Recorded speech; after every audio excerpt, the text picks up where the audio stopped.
no, I was knowledgeable in terms of, give me the laptop and I can use my email. Like, I'm comfortable with using technology, but in terms of, one of the things I did not underappreciate, I underappreciated or did not appreciate when we first started, that I do understand and am better at now, is when you make a change in your technology, there's 15 steps behind that are required, and there's probably 20 questions that you have to answer in order to make that work, which I didn't know. So I would come in and be like, well, I want to do this, this, and this, and hey, we need that done by next week, and so the technical side would be like, well, wait a minute, when you make that change though, what about this? What about that? What about the other? And that's huge. You really have to think through.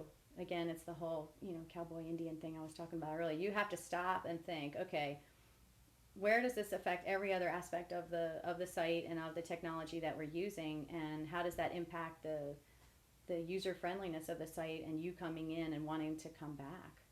So I mean, that's been big for us and a big learning curve for me. But yeah, no, I didn't have any of that.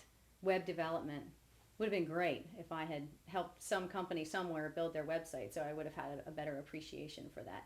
Because when you screw that up, you get to pay for it again to fix it.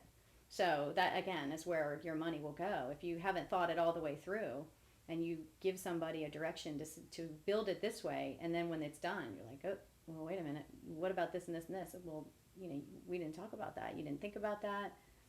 You have to be able to logically lay that out. And so I'm year two much better at understanding and having those conversations than I was in the first year. And that cost us.